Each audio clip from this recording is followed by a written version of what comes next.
Hello, back to my channel SG family. সবাইকে জানাই good morning, শুভ সকাল।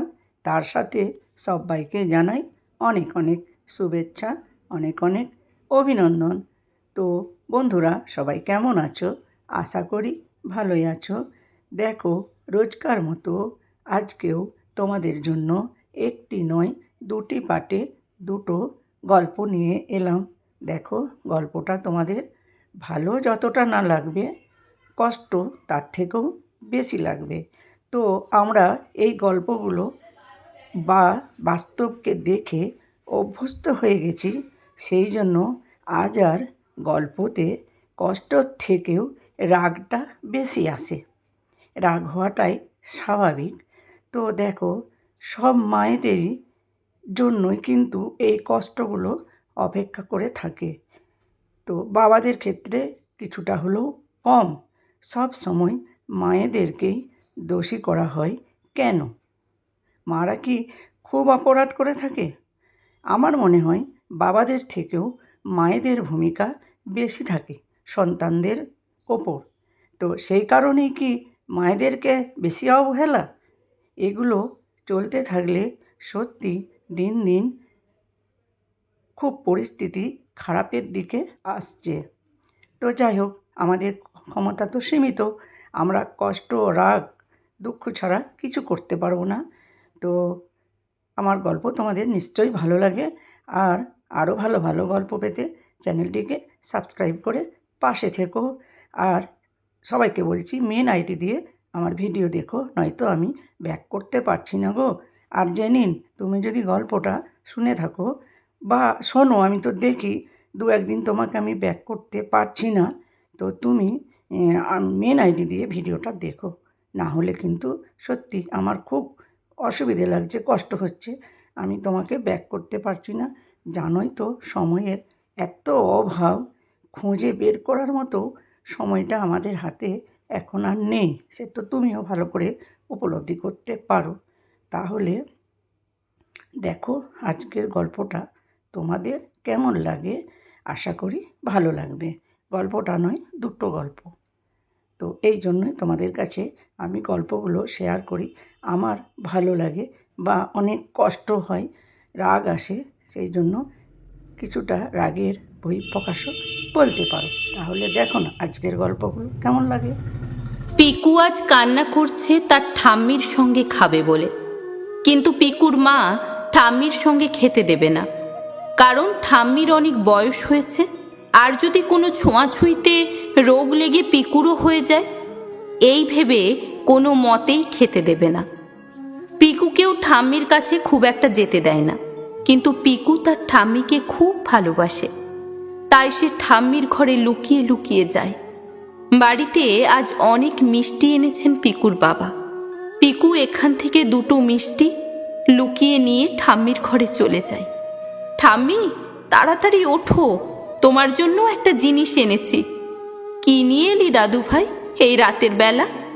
তোমার জন্য দুটো মিষ্টি নিয়ে এসেছি, আমরা সবাই খেয়েছি। আমি জানি তোমাকে মা দেয়নি, তাই তোমার জন্য লুকিয়ে নিয়ে এসেছি। না দাদু ভাই, এভাবে করতে নেই, মা জানতে পারলে তোমাকে অনেক বকবে, আর কোনোদিন এইভাবে করবে না। ঠিক আছে দাদু ভাই? ঠিক আছে ঠাম্মি। ঠাম্মি, এখন তুমি তাড়াতাড়ি খেয়ে নাও, মা জানতেও পারবে না। এই বলে মিষ্টিটা ঠাম্মির হাতে দিয়ে দেয় পিকু। মিষ্টিটা খেতে যাবে সেই সময় পিকুর মা রুমে চলে আসে।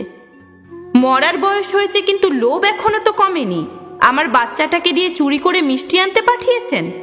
কই গো, দেখবে এসো তাড়াতাড়ি, তোমার মা কেমন আমার বাচ্চাকে চুরি করা শেখাচ্ছে। না বৌমা, আমি ওকে মিষ্টি আনতে বলিনি।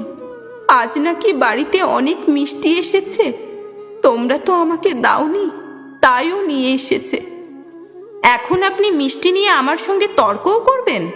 বাড়ির একটু কাজে হেল্প করতে বললে তখন তো বলেন আমার বয়স হয়ে গেছে, আমার কোমরে ব্যথা, করতে পারবো না।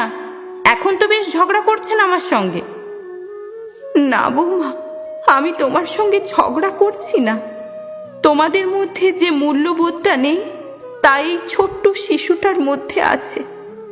তোমরা তো আমাকে দুবেলা পেট ভরে খেতেও দাও না, মিষ্টি তো দূরে থাক।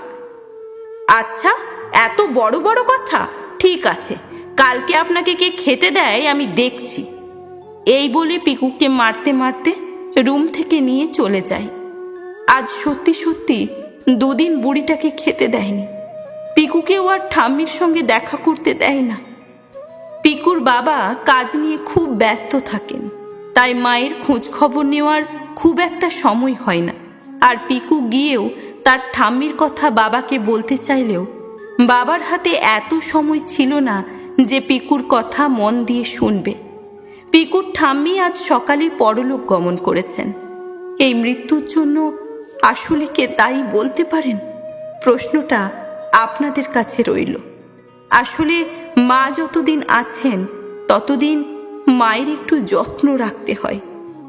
এই রকম নির্মম অসহায়ভাবে আর কোনো বৃদ্ধা মায়ের যেন মৃত্যু না হয়, সেটাই আজকের দিনে কাম্য। অসাধারণ এই গল্পটা আপনাদের কেমন লাগলো ও আপনাদের কি মতামত অবশ্যই কমেন্ট করে জানাবেন। আর যদি ভালো লাগে তাহলে একটু শেয়ার করে দেবেন। অসংখ্য ধন্যবাদ। আর কত খাবেন বলেন তো? সারাদিন শুধু খাই খাই। এই বয়সে এত খিদে আসে কি করে? গীতা দেবী তখন আমতা আমতা করে বলতে লাগলেন, না বৌমা, কাল রাতে কিছু খাইনি, তো তাই খুব খিদে লেগেছে। আর একটু ভাত দেবে? রাগান্বিত ভাবে উত্তর এলো, না না, আর ভাত নেই, আপনি আসুন। গীতা দেবী মাথা নিচু করে রান্নাঘর থেকে বেরিয়ে গেলেন। এরপর বৌমা ছেলেকে বলতে থাকে, তোমার মাকে আমি আর দেখাশোনা করতে পারবো না। ভাগের ভাগ সবাই নিয়েছে, দেখার বেলা কেন কেউ নেই। তোমার দাদা তো বাইরে চলে গেছে, কোনোদিনও আর আসবে না। এই বুড়িটাকে সারা জীবন কি আমি টানবো নাকি? আমি পারবো না। পারলে মাকে বৃদ্ধাশ্রমে রেখে এসো, না হলে আমি বিষ খেয়ে নেব। এরপর প্রায় চলতে থাকে অশান্তি। ছেলে কি করবে বুঝতে পারছে না। অনেক চিন্তা ভাবনার পর ভাবলো মাকে বৃদ্ধাশ্রমে রেখে আসবে। রোজ রোজ এই অশান্তি আর ভালো লাগছে না তার। যেমন ভাবা তেমন কাজ, মা যেতে চায় না। প্রায় জোরপূর্বক মাকে ছেড়ে আসা হয় বৃদ্ধাশ্রমে। পার হয়ে গেল অনেক বছর। ছেলে বৌমা কেউ কখনোই যায়নি বৃদ্ধাশ্রমে দেখা করার জন্য মায়ের সঙ্গে। এরপর হঠাৎ একদিন বৃদ্ধাশ্রম থেকে একটা চিঠি এলো ছেলের নামে। চিঠিতে লেখা ছিল, যখন তুই এই চিঠিটা পাবি খোকা, তখন আমি আর এই পৃথিবীতে নেই। আমি এইখানে বৃদ্ধাশ্রমে বলে রেখেছিলাম, আমি মারা যাওয়ার পর এই চিঠিটা যেন তোর নামে পোস্ট করে দেয়। খোকা, জানিস আমার মনে খুব কষ্ট রে, এই ভেবে যে মরার সময়ও তোকে একবার দেখতে পাবো না। কতদিন তোর সাথে কথা বলিনি। তুই কি বলতে পারবি শেষ কবে তুই আমার সাথে একটু কথা বলেছিলি? শেষ কবে আমাকে জিজ্ঞেস করেছিস, মা তুমি কেমন আছো? কতদিন তোর মুখে আমি মা ডাক শুনিনি। আমাকে শেষ কবে তুই মা বলে ডেকেছিস তোর নিজের মনে আছে? আমি সবসময় অপেক্ষা করে থাকতাম, আজ বুঝি আমার খোকা আমার সাথে দেখা করতে আসবে। কিন্তু আমি তোদের কখনো খারাপ চাইনি।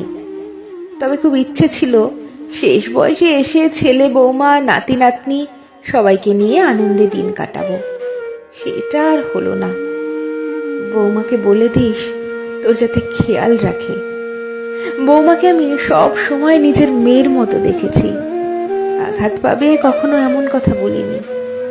আমি চাই তোরা খুব ভালো থাক, কিন্তু কথায় আছে না, পাপ তো গঙ্গাপুত্র ভীষ্মকেও ছাড় দেয়নি, আর আমরা তো মানুষ। ঘটনাচক্রে ছেলেটিও আজ বৃদ্ধাশ্রমে, আর ওই বৃদ্ধাশ্রমে থেকে মায়ের এই লেখা চিঠিটি পড়ছে আর অঝরে কাঁদছে। এক মায়ের যদি 7 সন্তান থাকে, মা তাহলে অনেক কষ্ট করে হলেও সেই 7 সন্তানকে বড় করে তোলেন। কিন্তু সেই 7 সন্তান মিলে একজন মাকে সেবা করতে পারে না।